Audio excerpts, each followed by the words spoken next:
Bem-vindo! No ar, mais uma edição do programa Conheça Goiás. Eu sou Nádia Lippe e vou acompanhar você durante as atrações deste programa, que é uma produção da Associação Goiana de Municípios, a AGM. Hoje você vai ver no Conheça Goiás. Método terapêutico usando cavalos é destaque em Umas. Vamos conhecer um pouco mais da AGM. Na nossa sala de visitas hoje, a professora Virgínia Pereira é nossa convidada. E no interior do estado, nosso destino é a cidade de Buriti Alegre.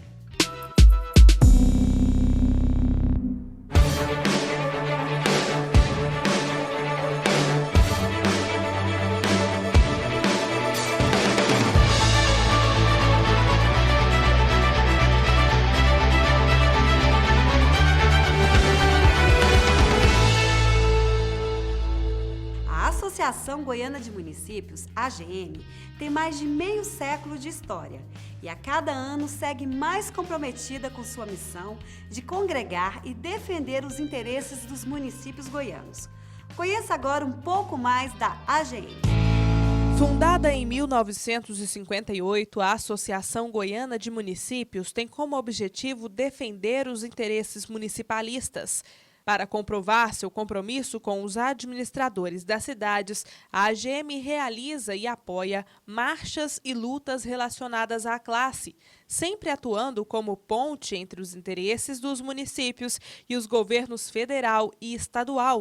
Se não fosse aí a AGM, a entidade aí, juntamente com os municípios, apesar de tudo, com essa crise financeira, essa crise política, estaria às vezes bem pior ainda do que está acontecendo hoje no nosso Brasil, no nosso estado de Goiás. Os municípios filiados à AGM ainda contam com ferramentas exclusivas, como o Goiás Compras, que permite que as compras de bens e serviços comuns sejam feitas de forma eletrônica. A AGM desenvolveu uma ferramenta e oferece sem custo nenhum. O município interessado tem um treinamento para a sua utilização, nós oferecemos o curso para a formação de pregoeiro também e, após isso, nós geramos as senhas de acesso, todos os dados são criptografados, isso com total transparência. Outro sistema que auxilia os gestores municipais é o Diário Municipal de Goiás. O prefeito pode publicar não somente o extrato de um contrato, mas ele pode publicar o contrato inteiro, porque ele não tem custo, enquanto que no mercado, nos jornais, ele paga por centímetro quadrado. O próprio TCM tem o seu diário eletrônico, o Ministério Público tem o seu diário eletrônico, o Tribunal de Justiça do Estado de Goiás tem o seu diário eletrônico. Então, a AGM está levando uma grande modernidade para os municípios. Já na sede da associação, os prefeitos goianos recebem orientações jurídicas, financeiras e de legislações que precisam ser cumpridas pela classe. Hoje a AGM tem dado todo um suporte para que os municípios possam sobreviver diante de toda essa crise, tem corrido junto ao TCM, junto ao governo federal, no aumento do FPM, levando mais recursos para os municípios e fazendo aquela parte que nós, prefeitos, jamais daria conta de fazer num todo. Então a AGM tem sido essa bandeira em prol dos prefeitos e em prol dos municípios goianos. Você já ouviu falar em ecoterapia? É um tipo de tratamento realizado com pessoas com necessidades especiais que utiliza o cavalo para promover desenvolvimento físico e psicológico. O cavalo ele é um animal que reproduz o movimento humano, né? Então, os movimentos que o nosso corpo gera quando a gente caminha, né, o cavalo reproduz isso em uma intensidade muito maior, porque é um animal muito mais pesado. Então a gente usa o cavalo como uma máquina terapêutica para produzir esses estímulos e para que ele seja, né, para que ele ganhe esses benefícios. Para acompanhar o praticante de ecoterapia, uma equipe multidisciplinar composta por fisioterapeuta, psicólogo, fonoaudiólogo, pedagogo, educador físico e o equitador se envolve. Esses profissionais, aliados ao contato com o animal, são parceiros infalíveis para a reabilitação em qualquer idade ou necessidade, como a da Maria de Castro, que sofre de uma doença degenerativa e encontrou na ecoterapia o que precisava para ganhar independência. Meu equilíbrio ficou melhor. Se eu fico sem fazer ecoterapia, eu caio muito, machuco. Então, assim, minha voz estava bem ruim, quase não saía nada. Agora tô falando, tá uma voz rouca, mas saía. A ecoterapia goiabeira em Umas é um dos 24 projetos em Goiás que recebe o apoio do Sistema FAEG-Senar. Parceiros como o Sindicato Rural e a Prefeitura procuram um sistema e juntos colaboram para melhorar a qualidade de vida por meio dessa eficiente forma de reabilitação. Então a gente entra para dar alguma sugestão, para dar algumas dicas de, digamos assim, de atendimento mesmo, para estar aperfeiçoando e potencializando os resultados que a gente já tem encontrado em campo. Para a Silvia, que é mãe da Carol, pesquisas científicas são dispensáveis quando ela vê o crescimento da filha, que perdeu parte dos movimentos depois de cair enquanto cavalgava em seu cavalo. Na ecoterapia, a gente pode dizer que ela ganhou equilíbrio, que ela ganhou força, que ela ganhou sustentação nos pés. Realmente é muito bom, é um trabalho muito bem feito, a gente só tem que agradecer. Realmente ela estava em cadeira de rodas, hoje em dia ela anda sozinha. Eu ando sozinha, eu 10 a 20 passos eu consigo. Um sucesso esse programa, não é? Tenho certeza de que não vai demorar até vermos a ecoterapia sendo praticada em várias outras cidades do nosso estado. E já já vamos falar sobre educação. Não saia daí!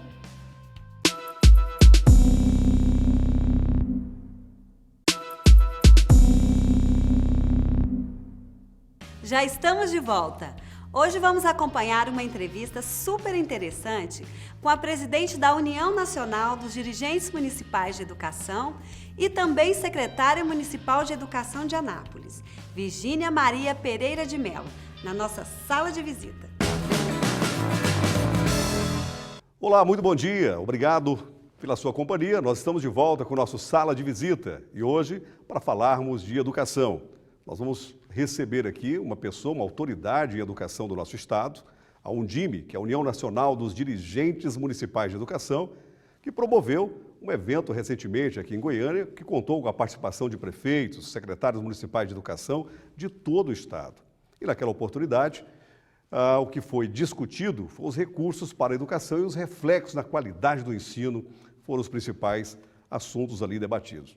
E nós vamos receber agora a presidente da Undime, que é uma autoridade no assunto, que também é secretária municipal de educação da cidade de Anápolis. Virgínia, um prazer recebê-la aqui no nosso Sala de Visita. O prazer é meu, bom dia a todos. Nós estamos aqui para atender a demanda que nos foi feita e procurar falar um pouco sobre educação em nosso estado. Educação que é sempre um desafio, né? Como é que você vê a educação neste momento no nosso país, principalmente com essa articulação do Plano Nacional de Educação e os planos municipais de educação? Olha, eu vejo como um momento extremamente rico, né, extremamente complexo também. Porque, ao mesmo tempo que a gente tem toda a demanda das pessoas que entenderam a importância da educação, como a educação realmente pode contribuir não somente para o crescimento e desenvolvimento pessoal, mas para o desenvolvimento econômico dos municípios, do estado, do país, nós estamos num contexto de contenção de despesas, de corte de gastos, de redução de investimentos. Nós estamos, nesse período agora, fazendo toda a regulamentação da educação nacional. O nosso estado atingiu a meta, ou seja, 100% dos municípios concluíram seus planos? 100% concluíram. Qual é o principal desafio para o cumprimento desses planos atualmente, Virgínia? O principal desafio é a parte econômica, né? Então, a falta de recursos que está fazendo com que realmente a gente tenha que apelar para a criatividade, né? Então, a criatividade, a sinergia de todos os nossos esforços para que a gente consiga atingir as metas que foram propostas. O governo federal iniciou essa nova gestão, né, com uma frase emblemática. O slogan era Pátria Educadora. Estamos cada vez mais distantes dessa pátria educadora, levando em consideração esse momento peculiar da nossa economia. Por um momento, nós nos aproximamos de uma educação melhor, no momento em que nós temos um sistema nacional, que nós temos base nacional curricular, que temos os planos aprovados que direcionam a educação, mas, por outro lado, nós temos, com a diminuição dos recursos, realmente um distanciamento, porque fica cada vez mais difícil atingir essas metas. Uma outra questão que afeta e aflige a grande maioria dos gestores públicos municipais é os pisos salariais, ou principalmente o piso salarial do magistério, que todavia vem subindo percentualmente acima dos ganhos municipais. Qual é o posicionamento da Undime frente a essa realidade? A Undime acredita, né, ela entende que o profissional da educação ele tem que ser valorizado, muito bem valorizado, e essa valorização passa, com certeza, por um melhor salário. Só que, ao mesmo tempo, né, em que a Undime entende isso, ela também entende a dificuldade nesse cumprimento. Hoje, esse ano, por exemplo, o aumento do piso foi de 13,01%, né? E o aumento das verbas do Fundeb, que são direcionadas a um dos pontos seria o pagamento do piso salarial dos professores, ele foi muito menor do que isso, né? Especificamente em Anápolis, o nosso município, o nosso Fundeb aumentou, a previsão de aumento para esse ano é 2,9%. Quer dizer, você vai ter que cobrir um aumento de 13,01 com um de 2,9. Porque quando você aumenta o piso, os municípios hoje têm plano de carreira, então a folha de pagamento não aumenta só o tanto do piso, ela aumenta um percentual muito maior. Você percebe que, em razão disso, há uma compreensão maior hoje por parte dos professores em detrimento das dificuldades que os municípios têm para cumprir com a legislação? Sabe, eles estão cientes do direito que eles têm de ter uma boa remuneração, não é? Mas eles estão cientes de que o município também não pode, para usar uma linguagem mais simples, dar um passo maior do que as pernas. O aumento na folha dos professores, que geralmente é a maior parcela da folha da prefeitura, faria com que a prefeitura incorresse também na lei de responsabilidade fiscal, que diz que o gasto com folha de pagamento de pessoal só pode ser 54%.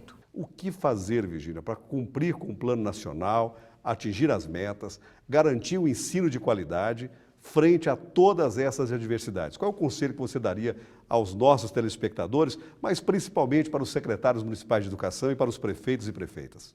Se não houver uma instância de discussão federativa, sentar Estado, municípios e União, nós não conseguimos caminhar. Preciso rever esse pacto federativo. Exatamente. Essa instância federativa ela tem que ser fortalecida, porque o MEC ele tem oferecido ajuda técnica no monitoramento dos planos, como ele ajudou na questão da elaboração, na discussão da base curricular, agora para revisão dos planos de carreira. Então, ele tem oferecido essa parte que é mais técnica, mas não adianta você ter toda a técnica se você não tem o dinheiro. Um ponto que tem deixado os municípios angustiados é a questão da educação infantil.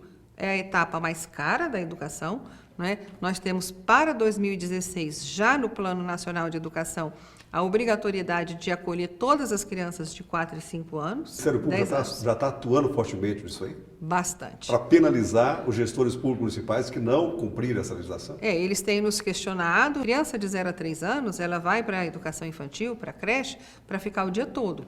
Então, tem que ter professor, tem que ter auxiliar de educação, cuidador, tem que ter alimentação. Então, assim, a demanda é muito grande. Lamentavelmente, nosso tempo está se esgotando aqui no nosso programa. Em outro momento, eu terei prazer de recebê-la novamente para discutirmos essa questão. Sua última fala aos nossos telespectadores, aos secretários municipais de educação, aos prefeitos, enfim, todas as pessoas envolvidas na educação, que é, sem sombra de dúvida, algo que merece da nossa parte toda a atenção. Eu gostaria que os secretários de educação de todos os 246 municípios, os professores, eles se sentissem bem à vontade e de procurar a Undime, de vir a Undime, de se associar, ou mesmo não sendo associado, de nos procurar para que a gente possa, nessa caminhada, encontrar as melhores alternativas para a educação no nosso estado. Virgínia, muito obrigado pela sua participação enriquecedora aqui no nosso Sala de Visita. Foi um prazer recebê-la. Obrigado também a você, querido telespectador, que nos acompanhou aqui no nosso Sala de Visita, falando sobre educação. Educação é algo sério e nós levamos muito a sério a informação que vai até o seu lar. Muito obrigado, continue conosco, conheça Goiás, tem muito mais para você. Depois dos comerciais, vamos colocar o pé na estrada aqui no Conheça Goiás. Fique com a gente, voltamos já.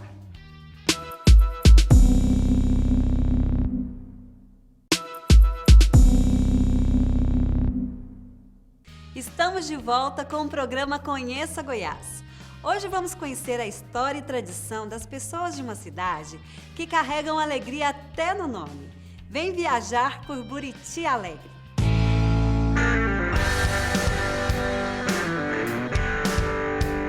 Pé da estrada, vamos conhecer o município de Buriti Alegre. E eu já fiquei sabendo que tem um lago belíssimo por lá. E você? Vem com a gente! Não demora muito e já avistamos a placa com o nome da cidade. E o movimento nas ruas por aqui não deixa dúvidas. Estamos em uma cidade tradicionalmente interiorana.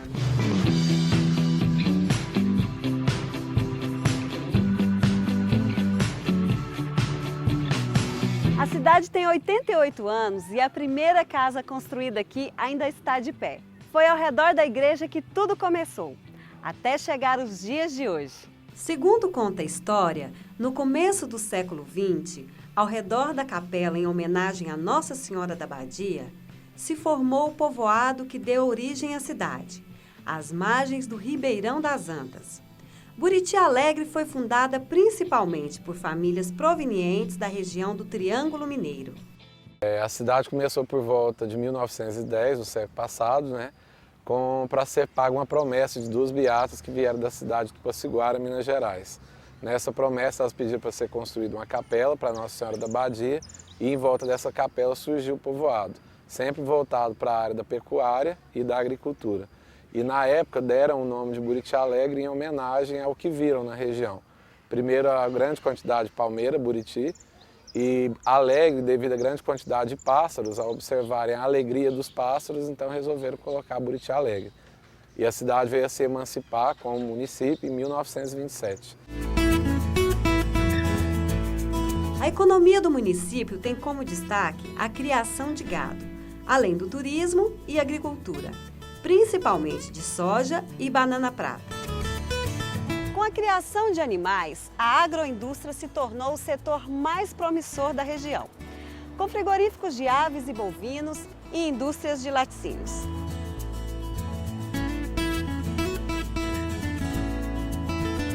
Hoje nós trabalhamos aproximadamente com 680 funcionários nesta planta e 90% destes funcionários são da cidade de Buriti Alegre. E além desses 680 funcionários diretos que nós atuamos na fábrica, nós ainda atuamos com mais ou menos 40 fornecedores da região, além de 1.500 empregos indiretos proporcionados pelas granjas que nós temos aqui e pela criação de frangos do município.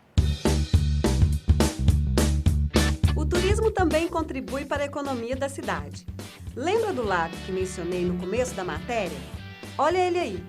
Este é o Lago das Brisas, formado pela barragem da hidrelétrica de Furnas em Itumbiara.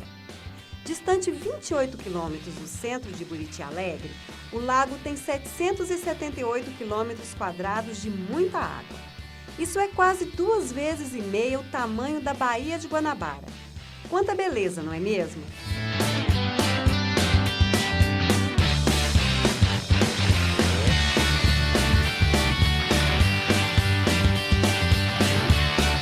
Claro que o setor hoteleiro aproveitou esta vista maravilhosa do lago. Aqui encontramos várias pousadas, hotéis fazendas, enfim, locais ideais para aproveitar a paisagem, descansar e trazer a família.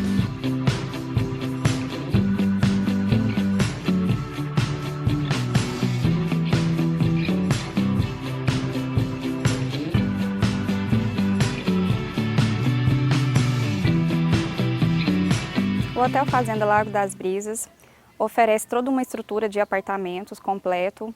No nosso restaurante, a comida típica goiana, principalmente aos finais de semana. Nós temos uma estrutura do guarda-barcos para receber os turistas que vêm com lanchas. Nós descemos, damos todo esse apoio, inclusive para a pescaria, nós descemos.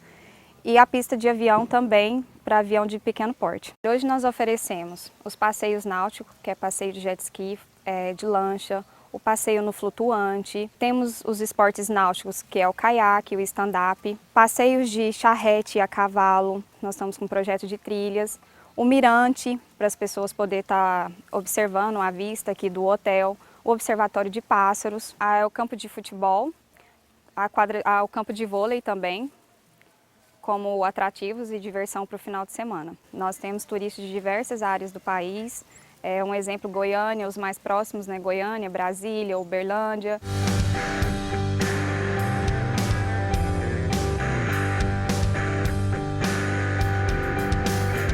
E falando em lago, não pode faltar cachoeira, né?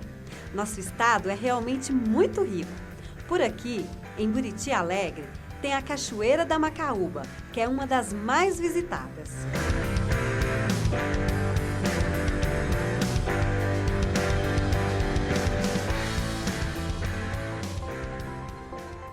Já o artesanato tem um lugar especial. Este é o Centro de Artesãos do município. São obras de arte com cultura agregada em cada peça por aqui. Esse centro é mantido com recurso da Prefeitura Municipal de Buriti Alegre e é uma parceria com os artesãos. Uns trabalham na residência deles e os outros prestam serviço aqui. Nós temos as peças de crochê, nós temos madeira, nós temos vários artesanatos aqui nesse centro. Nós temos pano de pratos, forro para bandeja, nós temos trabalho em crochê, tapetes em crochê, caminhos de mesa, nós temos mesa em madeira, nós temos penteadeira, cristaleira, nós temos cômoda em madeira, nós temos caixas também, caixa em madeira. Então, são vários produtos que nós temos a oferecer para Buriti e para todas as pessoas que estiverem interessadas.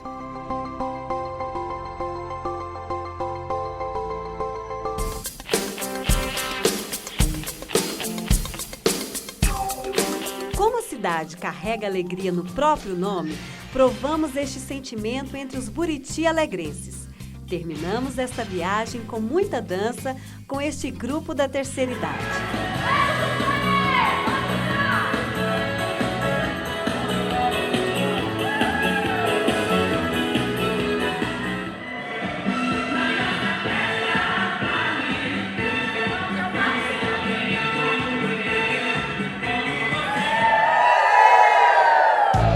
Você pode participar do nosso programa. Basta apenas enviar um e-mail com a sua sugestão para o endereço aqui na tela.